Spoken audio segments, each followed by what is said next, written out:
Okay. Press record in 3, 2, 1, record.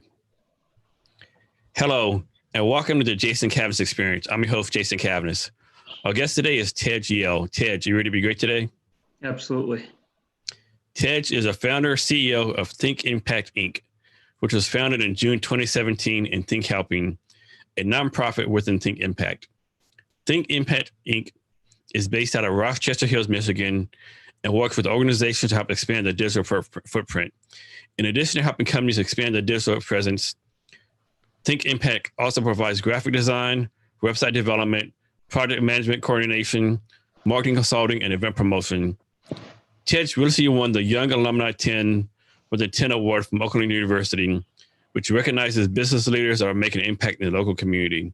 Ted, thank you for being here today. I really appreciate it. Thanks for having me. It's great to be back. So, Ted, what's been keeping you busy recently? Yeah, just been working on some projects within some fields that have been trending, particularly within the medical space, as well as 3D printing. Obviously, with kind of what's going on now, that happens to be a big thing. And so kind of the technology part of it, as well as on the medical side, transferring records from, the traditional route from paper prescriptions onto a more digital platform where the information can be transferred in real time to nurses and doctors. So, Ted, what made you start your company? Like, talk about your entrepreneurial journey a little bit. Yeah, so before I really ventured into the entrepreneurial ecosystem, I held some corporate roles as well as doing some internships. So in the internship realm, I worked for a sports and entertainment company called General Sports. They're also based in downtown Michigan. And the owner, the marketing project and research that I did with that company eventually landed into a stadium that was built recently called the Jimmy John's Stadium, where it focuses on up and coming as well as past talent to develop their own league. Similar to the MLB, to their farm system, where they have, different leagues within that system. So that was one part. And then I also worked with L. Brooks Patterson. He was the county executive for Oakland County. So I got to see marketing through a government lens and utilized all my marketing expertise that I learned at OU, where I did my bachelor's and master's in marketing to help market their initiatives for the local county area. And then I worked for a company called Henkel. They're a German multinational corporation based out of Dusseldorf. Worked in their aviation department, helping market their chemicals, maskants, and all of the different sort of chemicals that are part of an aircraft at the end of the day. And then worked for a robotics company called AIM. So they develop AGVs, automated guided vehicles, and work more on the marketing side compared to the technical side.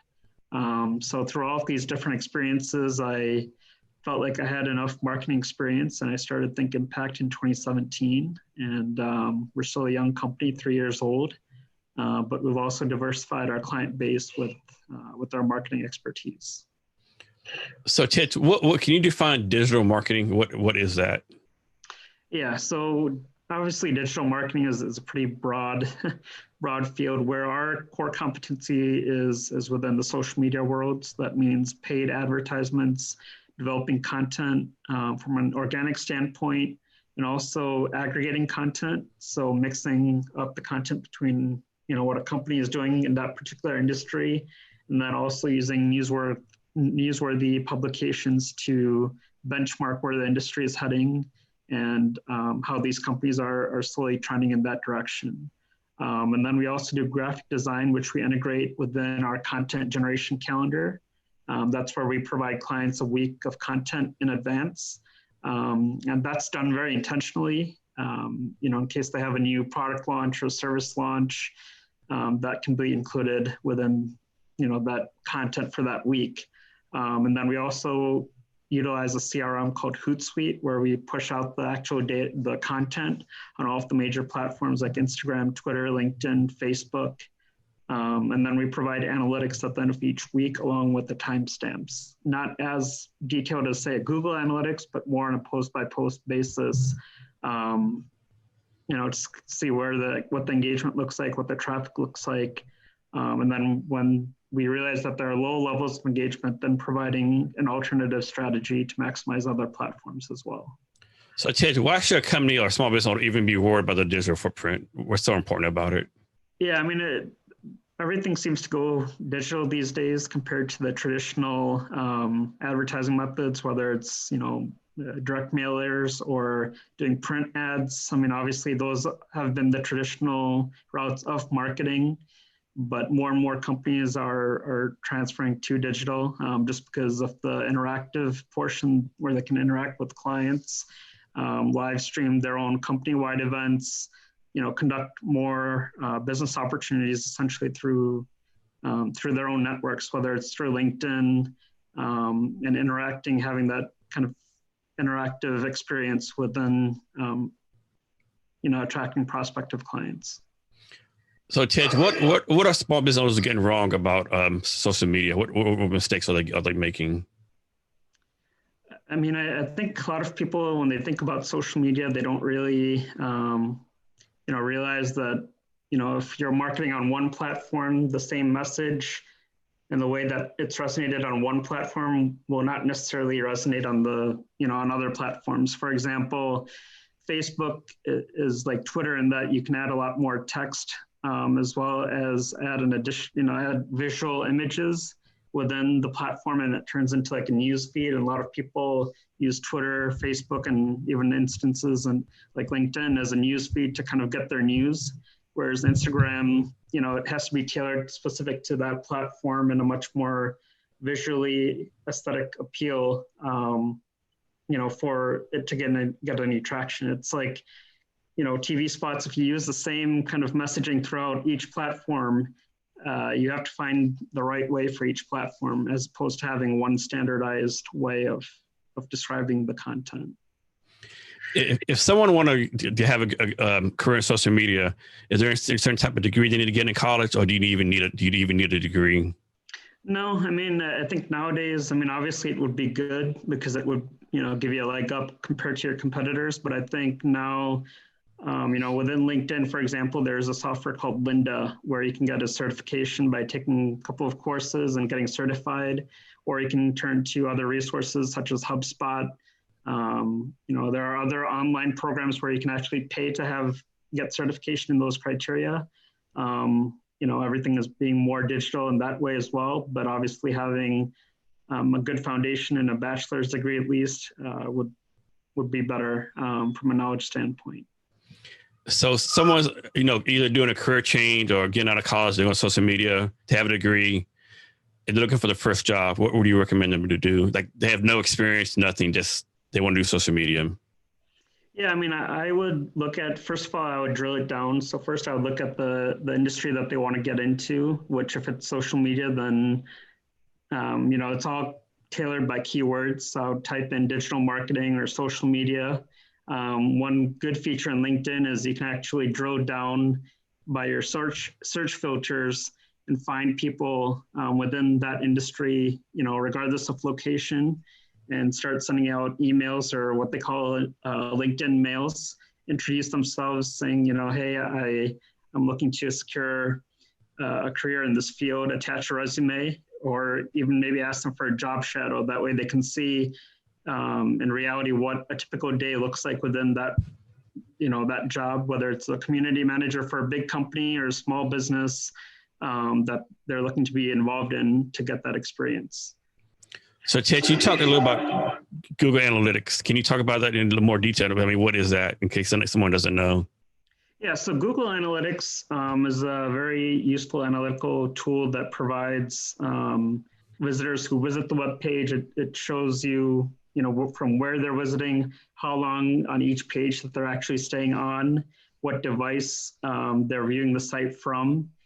And then it drills down even more into demographic data. So, what the breakdown is by age range, what their career goals are or what their occupation is, their position within that company. And so you get a fair share of information on a much more detailed, breakdown, what the conversion rates are, what the click-through rates are, what the optimal rates are, compared to industry standards, and how that's specific to that own website.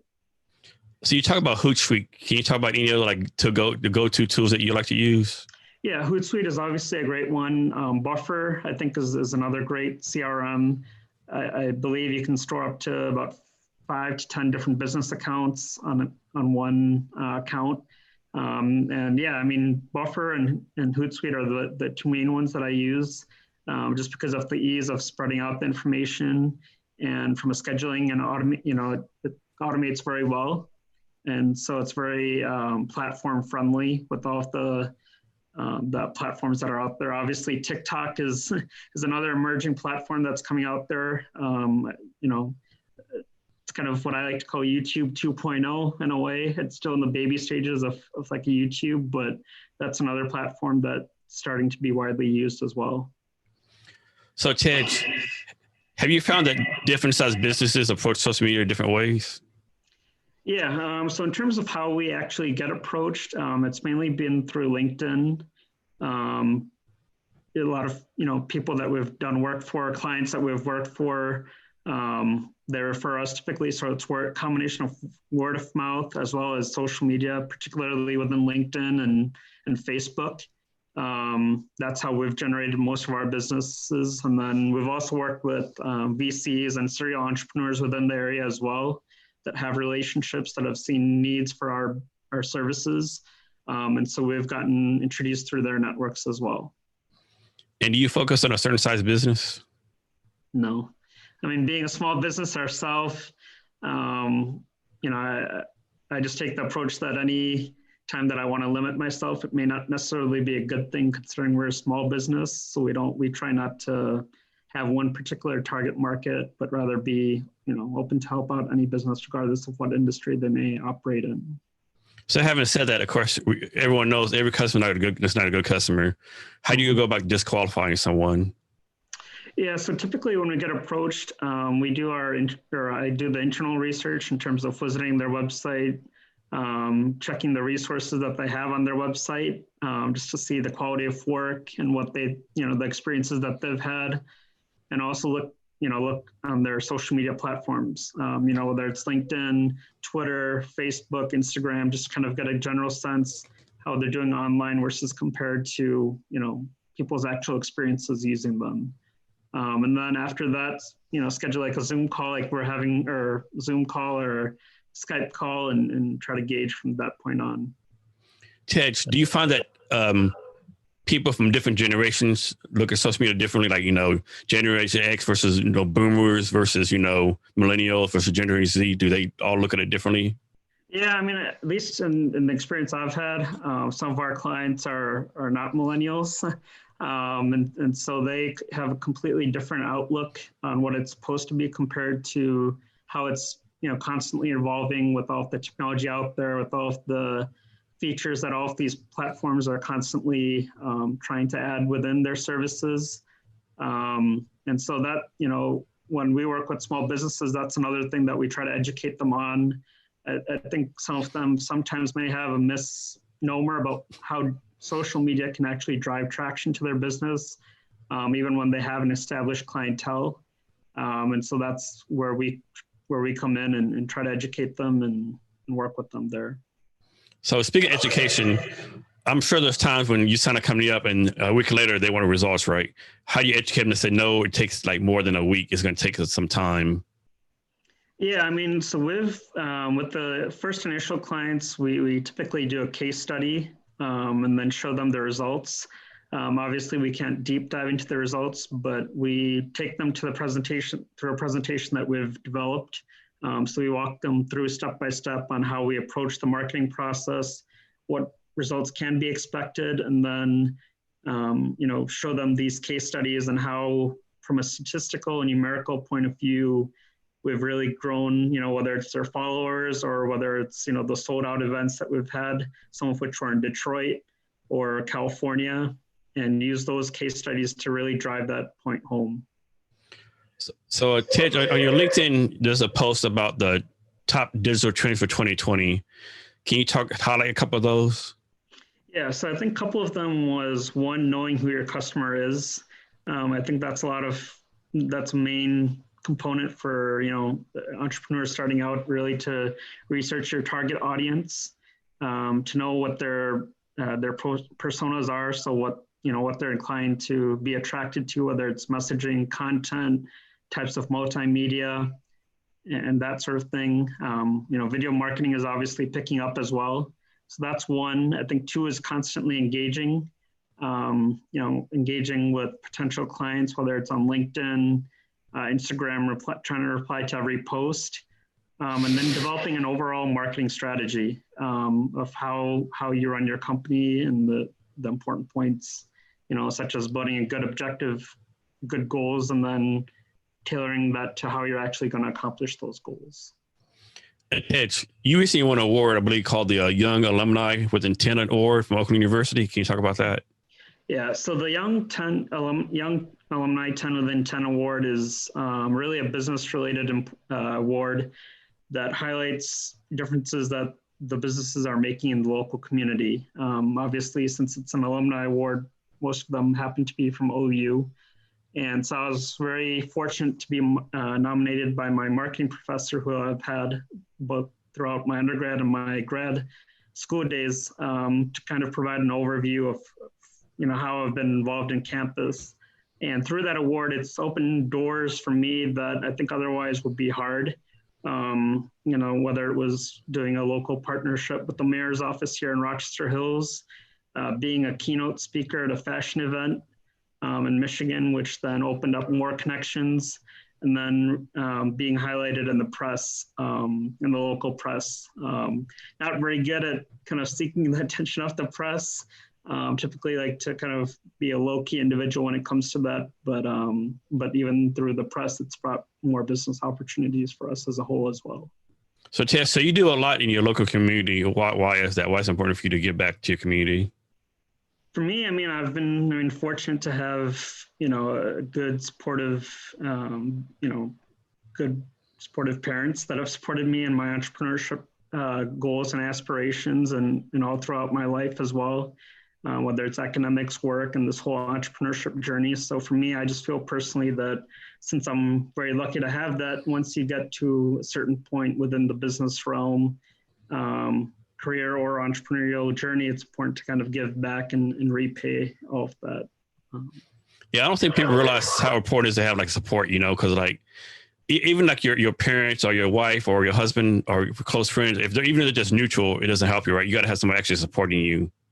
Yeah, no, definitely. Having the support of my parents and my wife as well, it's been great. And so, I believe once you have a good support system around you, it's always important to pay that respect back, whether it's through, a nonprofit like we have, or in some capacity or the other, volunteering your time or through different ways.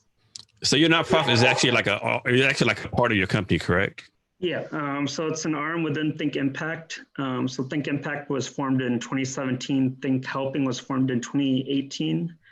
And in the short 2 years that we've had the company, we've also developed relationships with major nonprofits such as the Komen Detroit chapter, the Epilepsy Foundation of Michigan. We actually helped manage the Race for the Cure last year in downtown Detroit, which brought in a pretty large audience. So we always try to help out in that way, obviously at a more cost-effective rate, since some nonprofits operate, on a limited budget. We don't want that. We try very hard for that not to be a barrier as well. Next, can you talk about what you've done for Tech Inclusion and what that is? Yeah, so Tech Inclusion is a arm of Change Catalyst. Change Catalyst is a parent company, and Tech Inclusion, they host about 50 conferences, give or take, globally through the diversity and inclusion lens. They have different keynote speakers within Fortune 500 companies, Fortune 50 companies, and then companies within the tech space that are on the up and coming. And so we've been a major marketing partner for them for most of their conferences as well. And in addition to that, they also do research reports. So those are reports that kind of derive the demographics from these conferences and break it down. So we've helped them with their research reports as well as driving traffic to their events as well. So if I remember correctly, they're in the Bay Area. So how did you link up with them? So yeah, so we do a lot of virtual calls like these. They have a team there as well, but it's mainly done virtually. We get together with their team, every so often, depending on what their schedule looks like, and members of their team, and we decide kind of what parts of the reports that we're going to be responsible for, and then I meet with their key leadership team to develop a marketing strategy in terms of how to market it through social to drive more registration, more traffic to their conferences. So Ted, there's literally thousands of social media people out there, social media companies. Is this like some kind of social media certification that people can get or anything like that? Or in terms of having like accountants get a CPA, HR people get HR certification. Mm-hmm. So anything like that for social media people? Yeah, like I said, there are a couple of good resources. HubSpot, I believe, offers a great social media certification program that people can get to get certified in that. I believe Buffer has one as well. And then Google has a whole slew of, social media certification courses and classes that you can go through to get actually certified. And then Linda, as I briefly mentioned at the outset, that's a program within LinkedIn where you can take social media related courses through lynda.com, which is free, as far as I'm aware, to take those courses and get that certification and then attach that onto your LinkedIn profile. So Ted, let's say there's a small business owner out there, they're doing social media by themselves. They're like, oh no, I got to hire someone to do this for me. What would you tell them to find the best person or best company to do social media for them? What should they be looking for? Skill set is obviously a big key, in terms of being familiar with, the messaging, the content within these particular platforms, and really study them in detail. Facebook, Twitter, Instagram, LinkedIn. As it relates to hiring, if someone wants to start up their own business, I would, try to utilize all of these resources that I briefly touched on to learn the ins and outs initially. And then once you grow to a certain point, then start thinking about hiring people, especially starting out as a small business. It may be, depending on where the business is at within their product life cycle, it may be a bit an added overhead cost, so to speak, if you're just starting out. And then freelancing, there's a lot of freelance platforms as well, like Fiverr and Upwork and Freelancer, where going through those and doing some projects through those websites can provide some initial experience as well before either making the leap or joining a company as well. So Ted, should a small business owner go towards the hire an internal person or outsource, or it just depends on the situation? I think it depends. Obviously, looking at it from a small business standpoint, the more in-house you can do, the better, just because it drives down the costs and you can assign those costs to different departments within your business. So I would say initially try to do as much as you can in-house, but if there are expertise or people that that can provide other technical services or other services that are related within the digital platform world, then you can outsource it. But I would say initially keep it in-house. What's your take on this as far as content? I think some people out there are say, don't really push out a lot of content because you put a lot of content, it waters down your brand and it's too much stuff out there. Other people will tell you, put as much content as you can out there on many platforms. What's your take on those two views? Yeah, I would say push more content out, just because the more a person gets familiarized with your brand. And by the way, content shouldn't just be aggregated from an unknown source or from a news media outlet. That itself should not be categorized as content. It should be very personable, very company specific, in developing quality content, as opposed to just saying, oh, I found this article that's in this industry, so that would be good to post, and then just post random content, right? It really needs to drive home what the company does and how a potential customer or someone that's not in the industry can relate to that. And so the more that you can cross promote through different platforms, the better. That way they can get a sense of the messaging, and it develops a more natural repertoire or brand messaging for the company as a whole. Do you have a favorite platform right now? For me, I like LinkedIn. I think LinkedIn and Instagram are the two most underutilized platforms. I think everybody's used to Facebook and Twitter nowadays. But I think, particularly within Instagram, the paid ads are a huge resource that's really underestimated when it comes to ads and attracting more followers. And if it used right, could drastically, change how it operates and kind of the followers as well. LinkedIn, I think, is another great platform, particularly within the B2B landscape. Again, I think, used right, that it could have a dramatic impact. At least I can speak from our end. From a clientele perspective, we typically get a lot of approach clients from there. So those are the two platforms that I particularly like right now. As I remember correctly, you also do a lot of work with interns from local area too, correct? Yep. So we also would, like to take on interns as well. We have 2 full-time employees now, me and a graphic design person, that we actually outsourced the graphic design work to. So she was part of the company, but now we outsource to her. So she's technically an employee as well. But yeah, I mean, obviously interns, if, within the local community, that's, a vision that we've had as well for a while, to involve, the local community, whether that's through internships, part-time employment, full-time employment.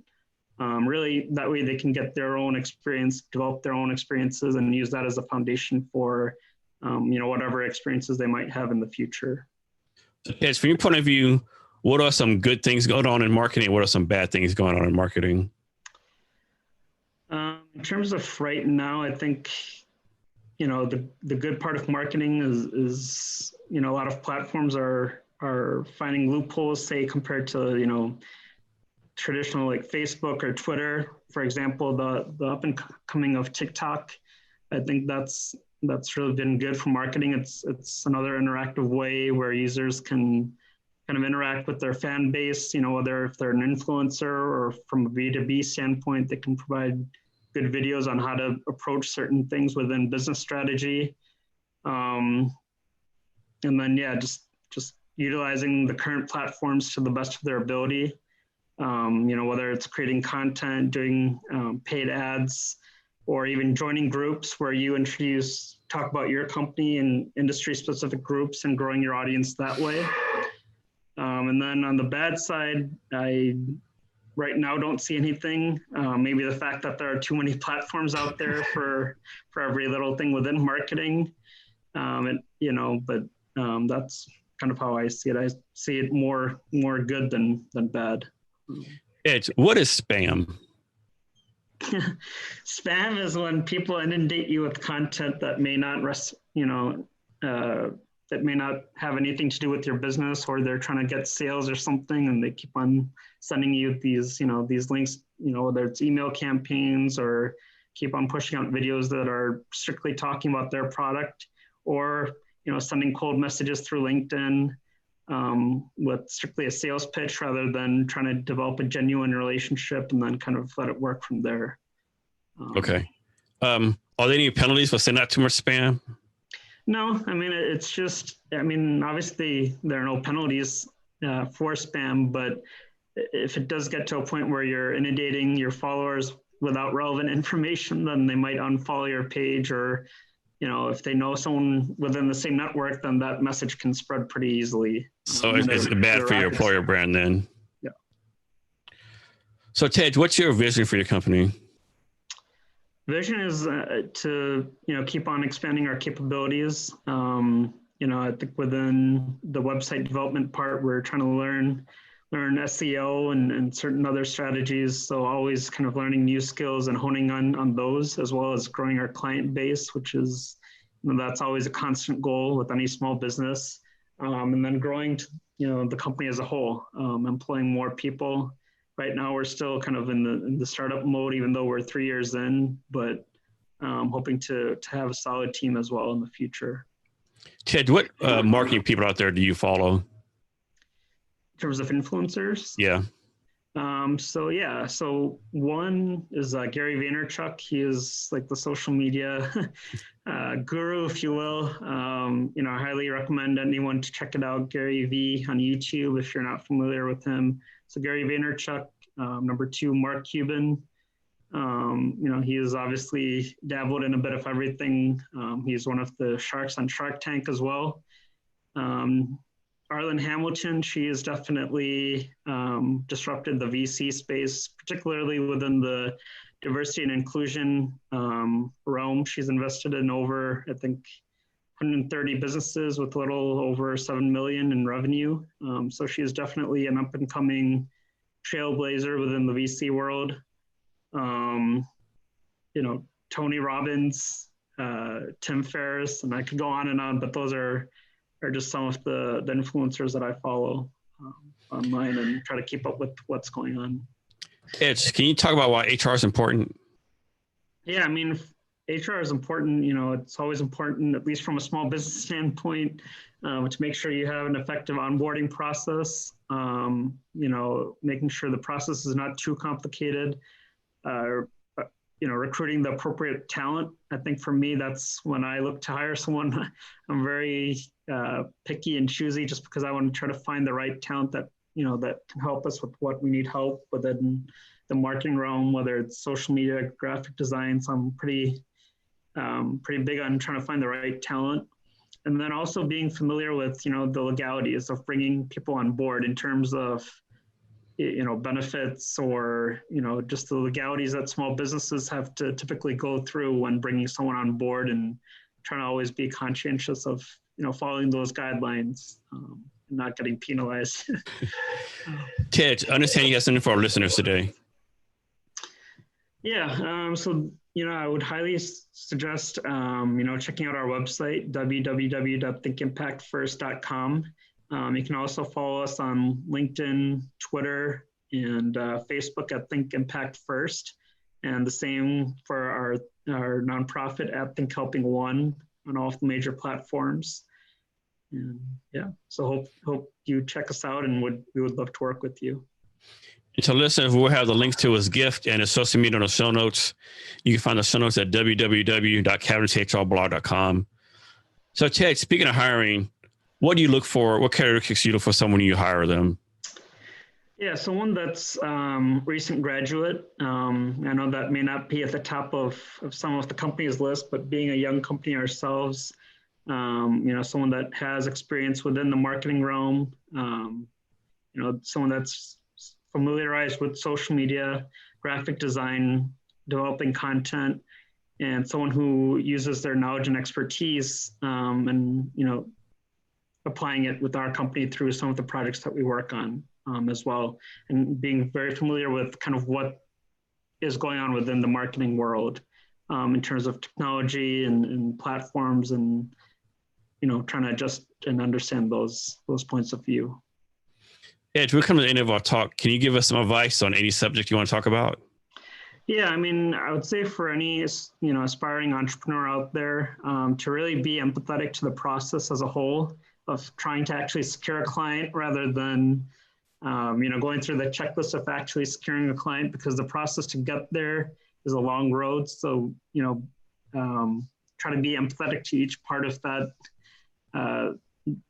along that trail to landing the client, and also think about how you can provide value to the end, to the client, rather than just thinking, it's a great client for me, but have a much more broad sense of how you can provide value, even though it may not be something you may be familiar with. Think about providing value, because that's important at the end of the day. So that's number one. Number two is to develop a minimal viable product. That's a concept that's described in a book called The Lean Startup, I believe, by Eric Reyes. So basically what my point there is to have a real need, a business need, rather than turning a hobby into a business. Because the more solutions you can provide, the better it will be. It takes one thing amazing me about like new entrepreneurs is how many of them think in 6 months they're going to be Steve Jobs, right? Yeah. And it's Yeah. nowhere near reality, right? And even if you try to tell them, they don't want to listen to you. Like I'm special, I'm different, you know, Yeah. or maybe you are, but odds are you're not. Yeah, I mean that's the thing about entrepreneurship. I mean, each day is different, you know, compared to, you know, say if you're working a 9 to 5 right now, each day is different compared to that 9 to 5 where it may be, you know, consistently expecting something. Some days are good, some days are worse, but you know, it's all, you know, it's important to kind of look at those moments and realize that that's why you're in business, and just not lean towards the good side or the bad side, and you know, either let that fuel one's ego or let that bring you down. Because entrepreneurship, there's no formula within the entrepreneurial ecosystem. Oh, yes, me too. Like when people start a business, I'm going to start a business because I want to be my own boss.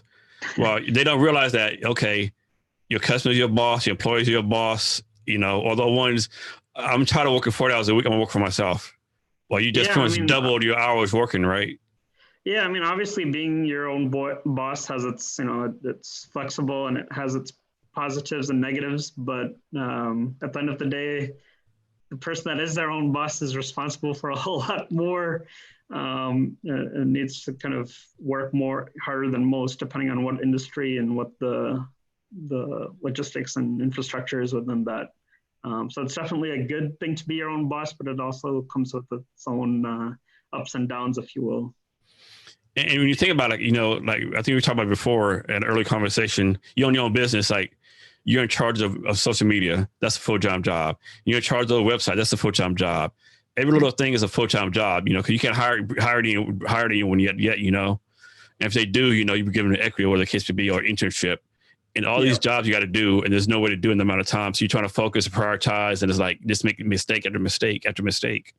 Yeah, I mean, it's all about prioritizing. I mean, I you know, just to give kind of a sense of the importance of that, I typically get up pretty early in the morning, prioritize before all of the other meetings that I have throughout the day. That way I make sure I get those things done. And then, you know, whether it's conference calls or getting other assignments done, typically try to prioritize at the start of the day. That way those things get done before I take on more stuff. So here's one more for you. What is your advice to people on taking advice? From my point of view, everyone has advice for you, but it's from their lens. They don't really know a lot of them don't say what you're doing. What's your advice? What's your advice on taking advice? Yeah, I mean, I think it's good advice. I mean, for me, just to give an example, my dad is an entrepreneur and my mom, you know, works in corporate. So for me, that's the perfect marriage of getting business advice, because I can lean on them, get very practical advice from them. But in terms of giving advice, I think it's unique to each situation. You know, for me, I'm not the kind of person that likes to dole out advice, just because I still think I'm, you know, constantly learning something new every day. And so I'm not necessarily in that position to give advice, but if someone does ask for advice, I'll be more than happy to help them, or at least describe the experiences that I had when I started my company, and hopefully that can help them in the long run. Ed, thank you for your time today. I really appreciate it. Thank you. Thanks for having me back on. Appreciate it. Oh yeah, I forgot to mention, this is Ted's second time on the podcast, so thanks for being a second time guest. And to our listeners, thank you for your time as well. Remember to be great every day. Recording.